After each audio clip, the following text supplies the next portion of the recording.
Encounters with Jesus.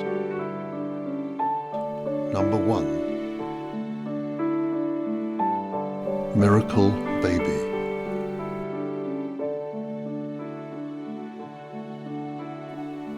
I thought mine was the miracle baby, which he is. But after what I've just encountered, it's clear that God can do even more. We seem to be standing on the verge of a great undertaking, and I have no idea how it will end. It's hard now, in the midst of this joy and wonder, to look back and remember all those barren years. It had started so well. When our parents introduced us, there was an instant bond. This will be all right, I said to myself. He was gentle, wise even, though young, and deeply religious. He was a priest, of course, of the line of Aaron, just like me. But not all priests are deeply religious. With some, many, it's all on the surface. But Zechariah really meant it. He loved God as much as I did, and our marriage seemed truly blessed. Some of my friends had talked about the physical thing as something horrible, painful, disgusting. It wasn't like that for us. It was beautiful, tender, loving, and very pleasurable. I enjoyed it so much. We both did. It seemed like a confirmation of God's blessing on our union. Those early days were like an endless honeymoon. I missed him, of course, when he went away on temple duty. But I was proud, too, to think of him serving the Lord in his holy place, my man. And when he got back, our reunions would be so special, so passionate. Life was very good. We ate together, laughed together, loved together, and prayed together. We loved the Lord with all our body, heart, mind, and soul, and each other too.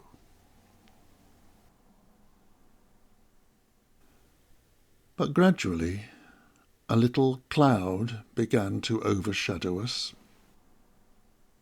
One by one, my friends became pregnant. But for us, nothing happened. We knew it wasn't for want of trying. But no, each waxing and waning of the moon brought the evidence that we'd failed again, that I'd failed again.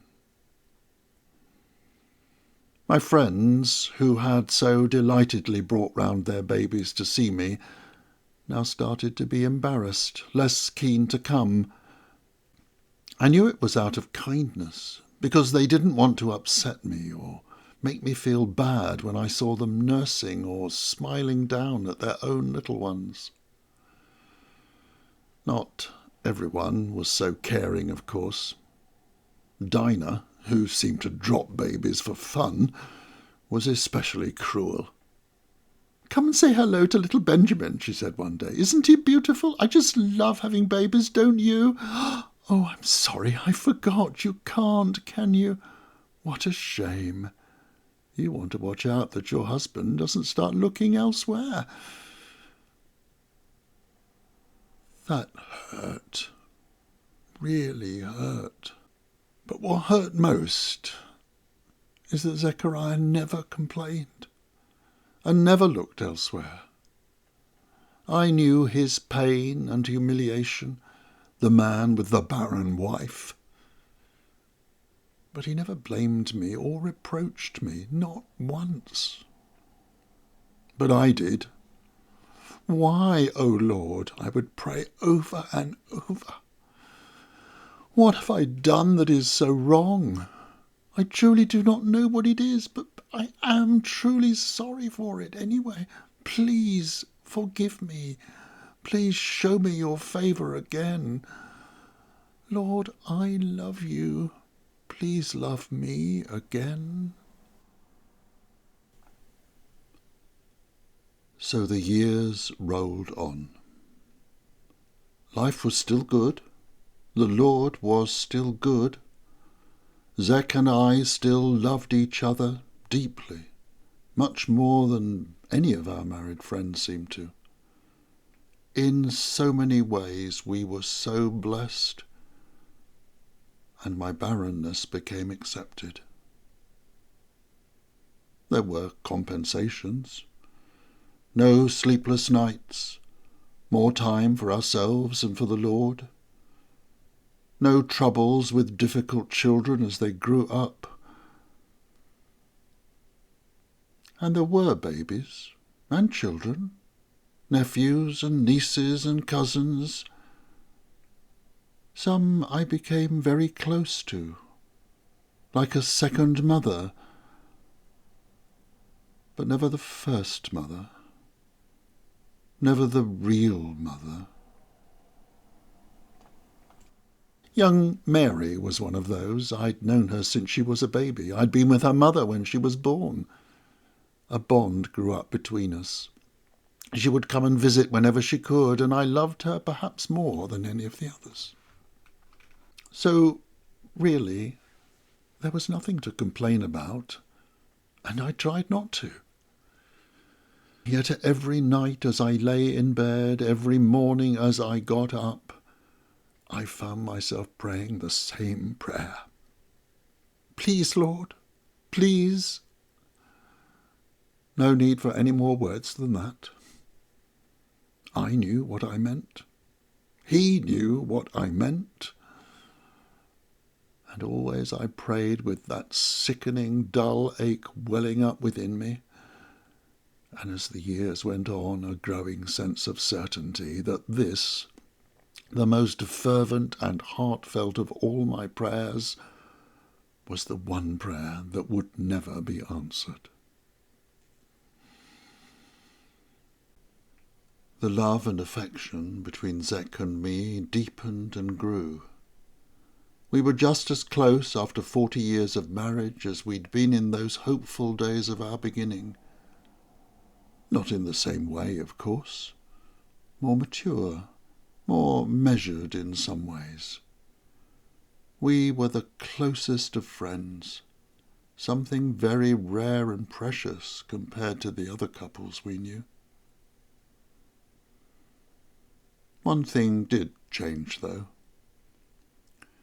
They say that physical desire subsides as you grow older, and perhaps it does. But there was more to it for us. I suppose that as we came to accept the situation, there seemed little point in physical intimacy. We still were from time to time, but purely for the closeness of being together, not with any hopes of a miracle. Eventually the day came when the moon ceased to be the mistress of my body, and any lingering hope was gone. Any sensible woman would have stopped praying the daily prayer then. No point in praying, "Oh Lord, please," any more. But I didn't. Instead, I prayed it all the more. "Oh Lord, please, I know that you can still do this. Remember Sarah, Lord? She was like me, but much older than me. Please, Lord, please, Lord, please." Part of me felt that I should stop my praying. God's will was clear. Who was I to keep questioning it? Sarah was the mother of our nation. Who was I to compare myself to her? It felt wrong, but it was honest, and I couldn't help it. Surely God won't mind a prayer from the depths of the heart. Surely he will understand. Life continued, a happy life, full of blessing, full of the presence of the Lord. We learned to live with the chasm in our lives, never speaking of it any more. We both felt the lack, but it rarely surfaced to trouble us. Sometimes it was still hard, especially when our friends started having their grandchildren. Then all the regrets and recriminations came flooding back into my mind. But mostly I learned to live with it, though I never stopped my hopeless, pathetic praying to the Lord for the one thing I still wanted more than any other.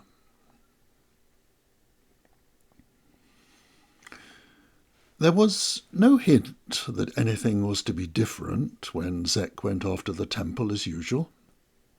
I look back on it and try to persuade myself that somehow I knew.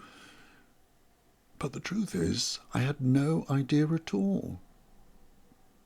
Zek went off when his division's turn came, and for me it was a time like any other. I missed him, and I was proud of him, not as fiercely as all those years ago when we were young, but the feelings were still there. So when Jacob comes back from Jerusalem with tales of wonder, I am shocked and scared. It appears that my Zechariah was chosen by Lot to go into the holy place and burn incense before the Lord. What a joy this should have been! He's waited so long for this, so have I, but somehow the lot has never fallen on him before. I suspect that secretly this bothered him almost as much as the other thing, but he never said a word. So when Jacob comes and tells me that Zek has been chosen, I am thrilled. But my joy soon turns to bewilderment. Something has gone wrong in there. Zek seems to have had a vision or something, and now he's unable to speak. Has he done something to offend God? Have I? I just don't know. And Jacob can't tell me any more. My mind is racing. What would God want with us? Why would he choose Zek and then reject him like this? Is it because of my stupid prayers and longings? Oh, Lord, please forgive me. I promise that I will try to be obedient and accept your will. I won't pray any more for what I can't have. Just please bring Zek home to me safe and restore him to health. The first part of my prayer is answered. Zek returns, but he is still unable to speak. But that is not the major change in him. He is different. There is a glow about him, an aura of peace and contentment. He walks differently, more upright, more relaxed. Everything is just a little more calm and purposeful. He smiles as my million questions probe him for answers. He just shakes his head gently and finds a scrap of papyrus. With the stylus he writes just 4 words. Have patience, my darling. He hasn't called me that for many a long year.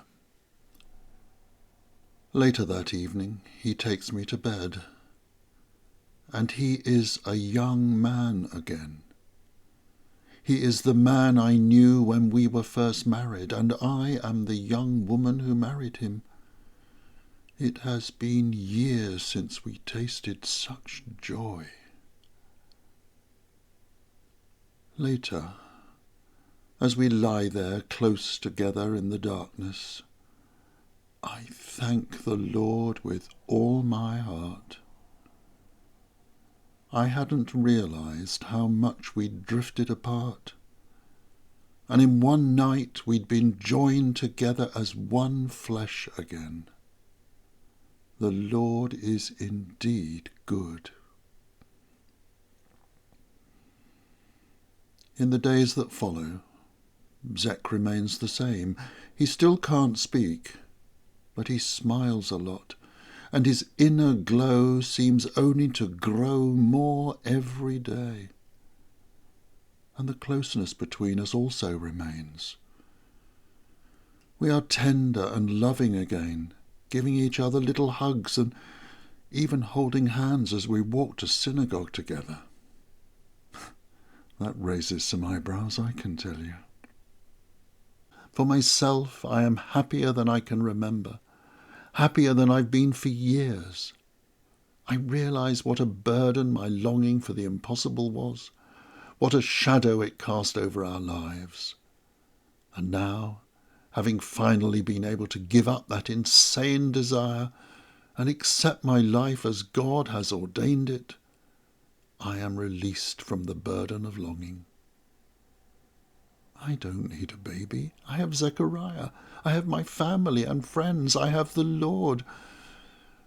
That is more than enough for me. I would like my husband to be able to speak again, that is true. But as I tell my friends, there are compensations. No more lectures on the law. No more complaining if dinner isn't ready on time.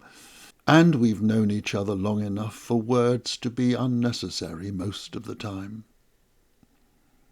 I'm happier than I have been for years. We are happier than we've been for years. There is a lightness in my soul, an acceptance of God's purposes for me, and it is good.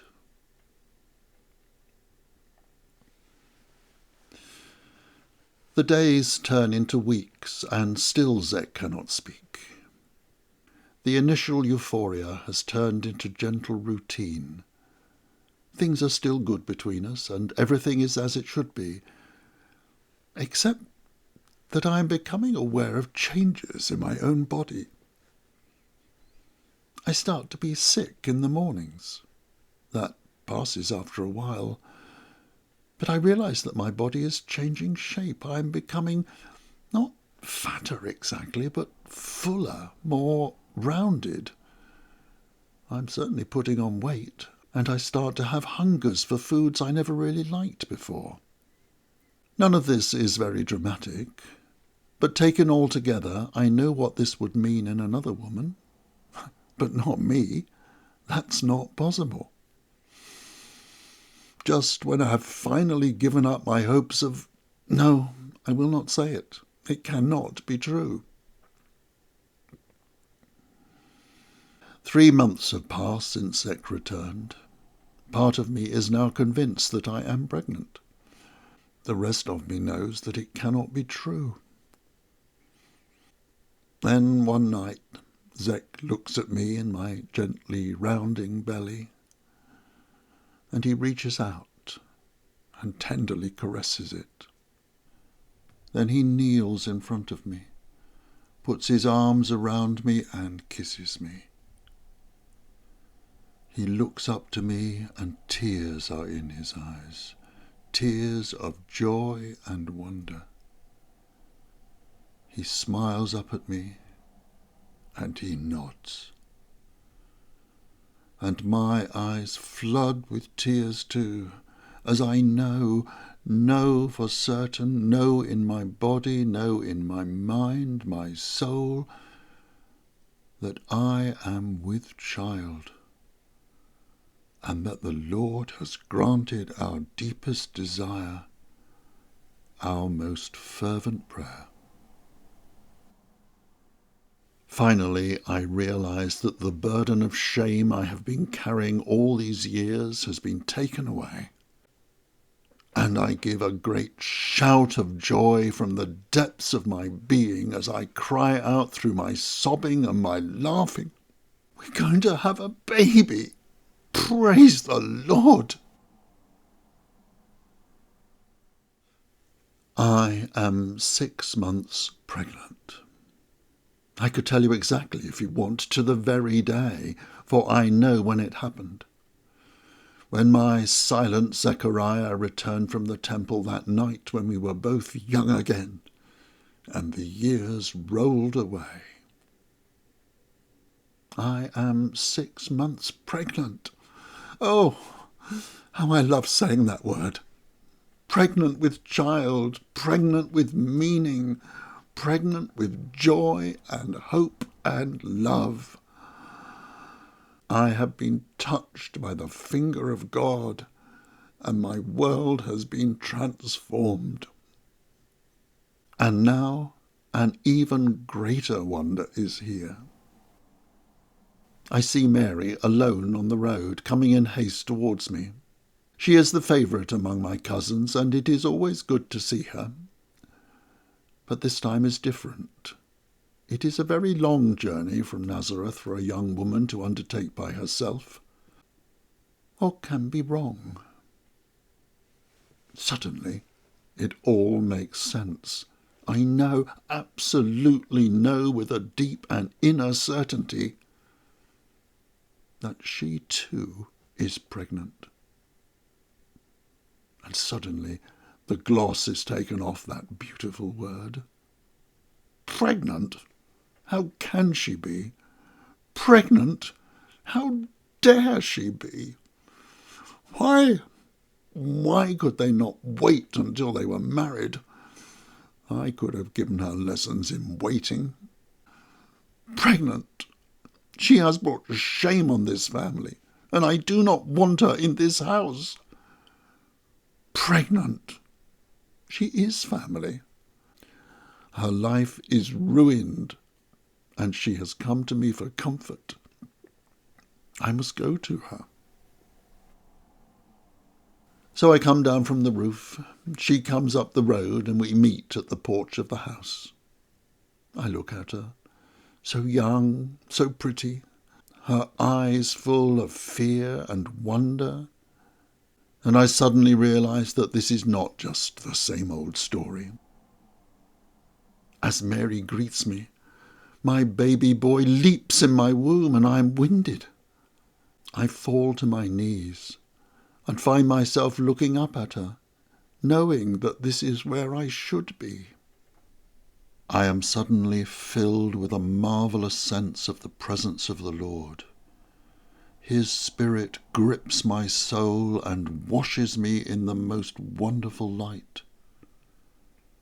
I am in the presence of something greater than I have ever known, and I am certain that Mary's tiny baby, still so very new, is the focus of this. Oh, Mary, you are blessed among women, and the child you are carrying is more than blessed. The Lord has touched your womb, and you will bring forth a wonder. I stand up and hug her, for she is still just a young girl, really, bewildered by the words which came pouring from my lips. When you greeted me, my own baby, my miracle baby, recognized something even greater within you. These are indeed strange and beautiful times.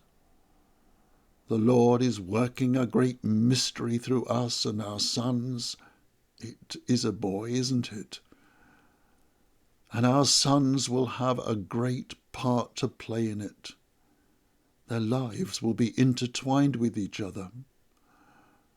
Now come in and relax and tell me all about it. So I wonder if I have been touched by the finger of God. Has she been embraced by the arms of God? If my babe is a miracle, what is hers? More than a miracle, a divine mystery. The world is about to change, and things will never be the same again.